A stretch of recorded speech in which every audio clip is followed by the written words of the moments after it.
سلامونه. پاکستان د څه لپاره رامنځته شوی؟ له افغانستان سره یې شخړې په څه دي؟ او راتلونکی له کومو ننګونو سره مخ دی؟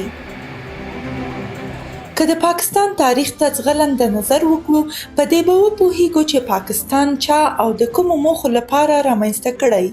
کله چې د هند په لویه وچه کې انګلستان حاکم شو، هغه مهال دوی ته د حاکمیت لپاره په سیمه کې تر ټولو لوی خطر د افغانستان مسلمانان او د روس امپراتوري وه.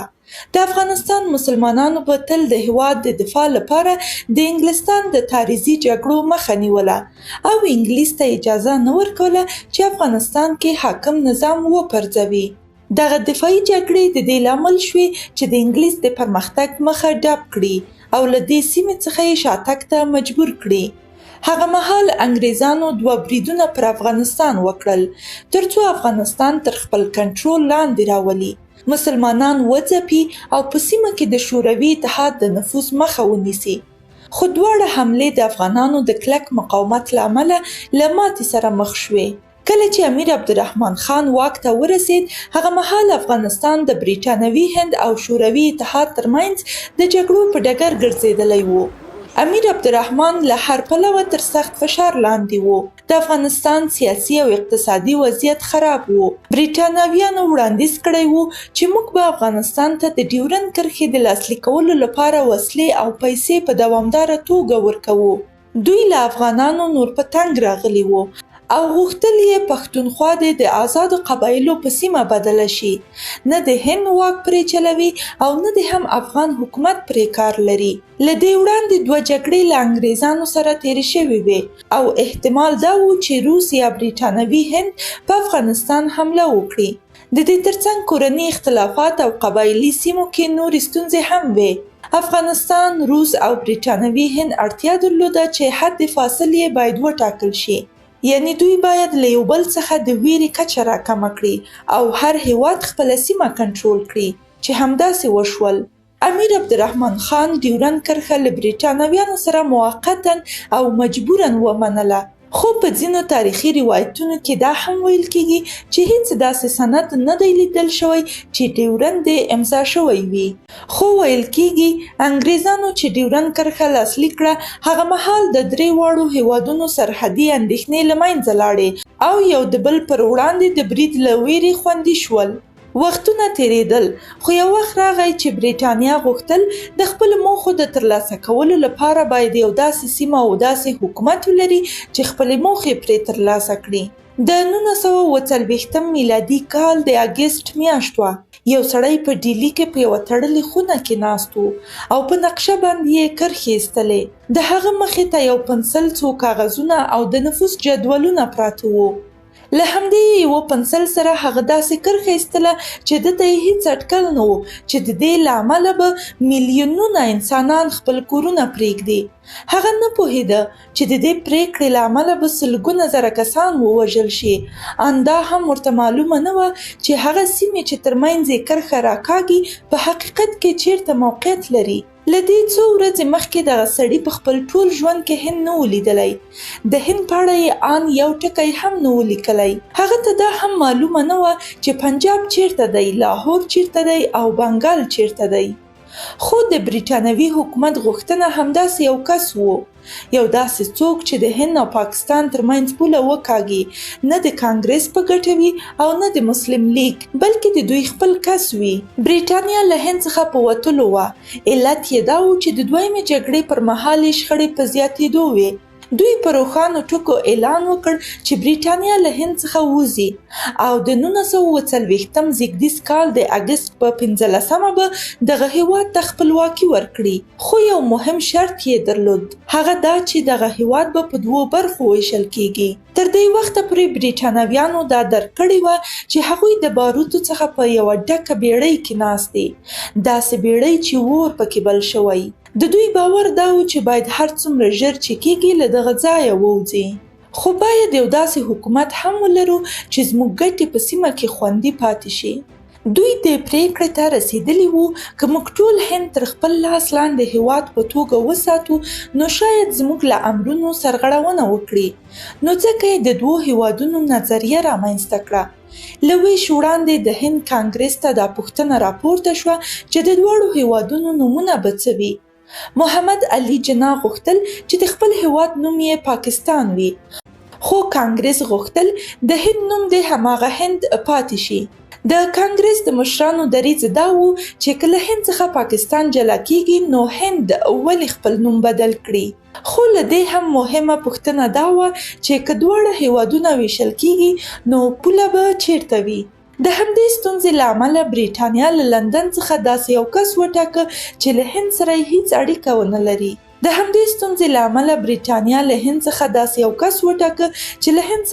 اړیکه ونه لري. دغه کس سیریل رادلیف و.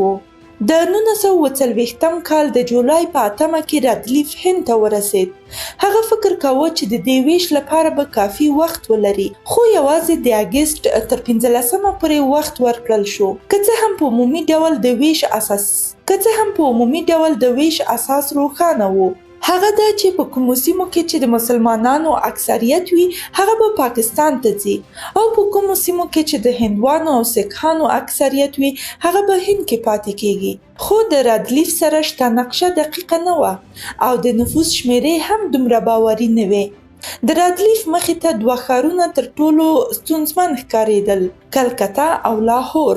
کلکته یې هند ته وسپارله ځکه هلته د هندوانو نفوس زیات و، خو په لاهور کې 15 لکه هندوان، 1 لک سیکهان او 6 لکه مسلمانان اوسېدل. نو هلته د هیچا روښانه اکثریت نه و. د 1940 زیږدیز کال د اګست په 15 د سهار په وخت په ټوله نړۍ کې د هند او پاکستان ازادي ولمانځل شوه.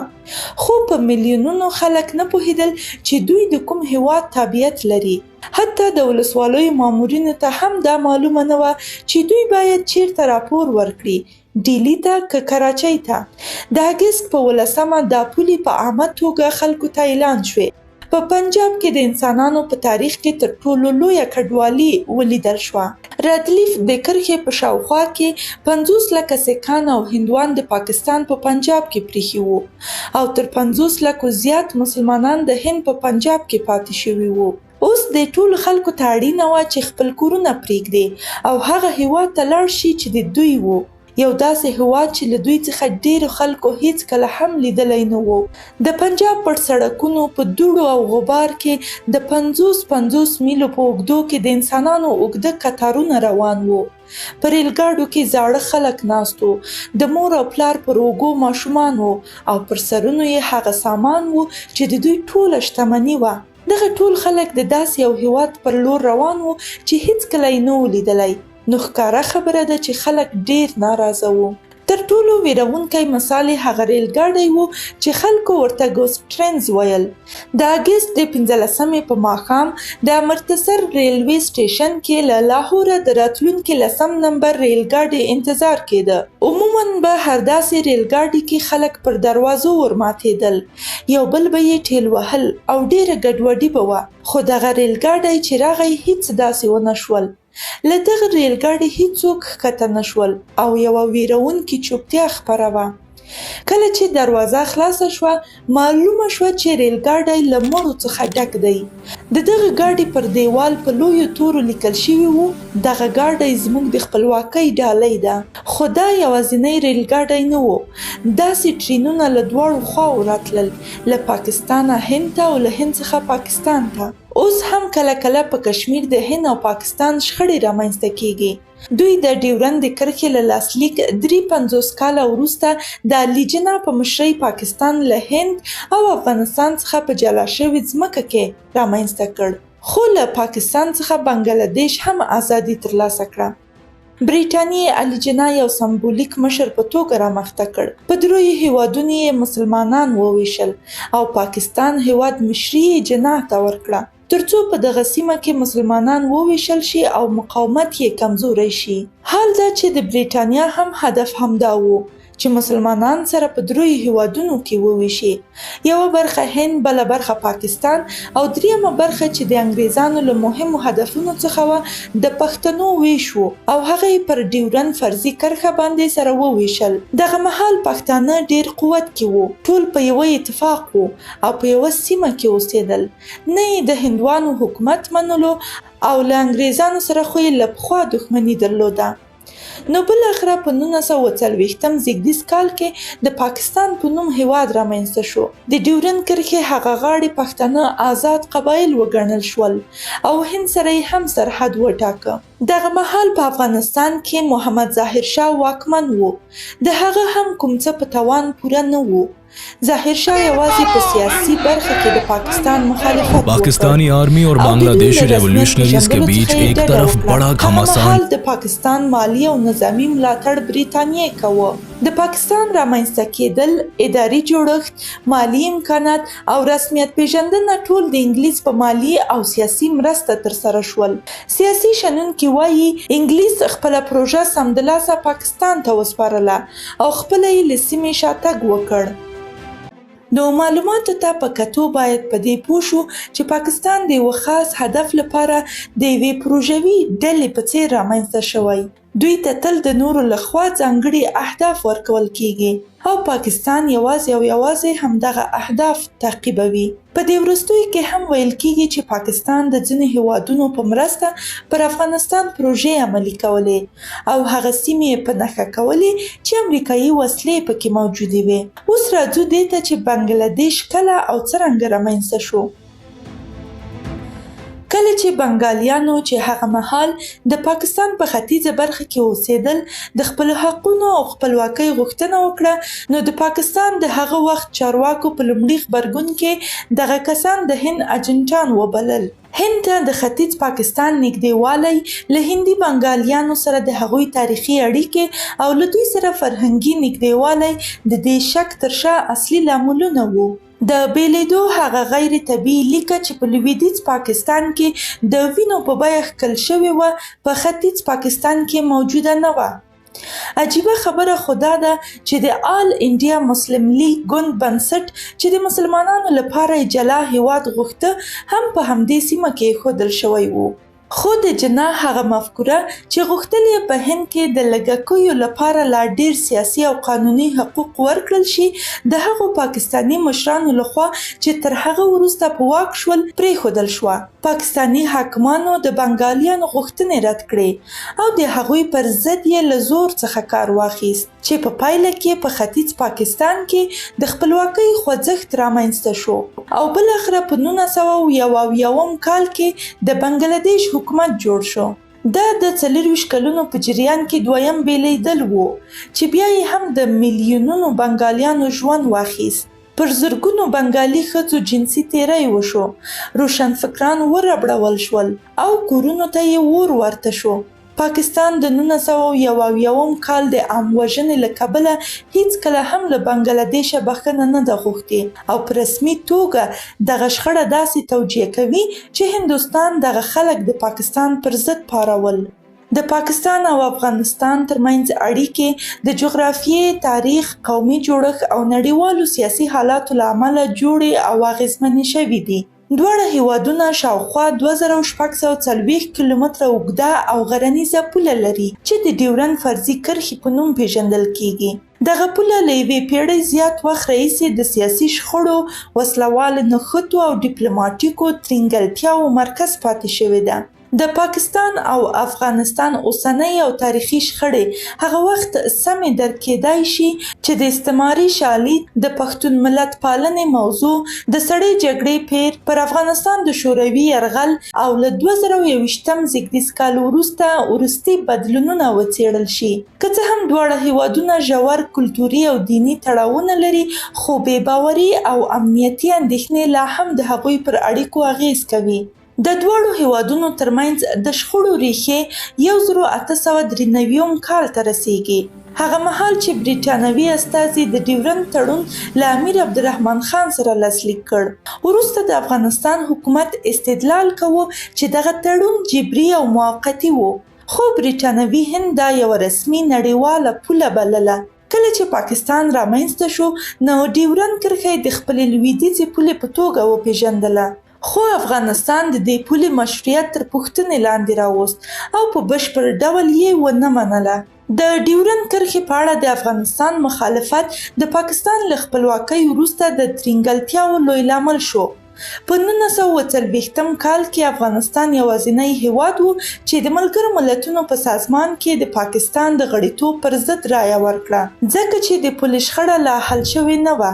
افغان مشرانو استدلال کاوه چې د پاکستان په شمال لویدیځ کې میشت پښتانه باید د خپل برخلیک ټاکلو حق ولري. دغه موضوع د پښتونستان په نوم مشهوره شوه. په 1950 او 1960 لسیزو کې افغان حکومتونو په پاکستان کې د پښتون ملتپالو غورځنګونو ملاتړ وکړ چې دغه کار د سیاسي او پوځي ترینګلتیاوو سبب شو.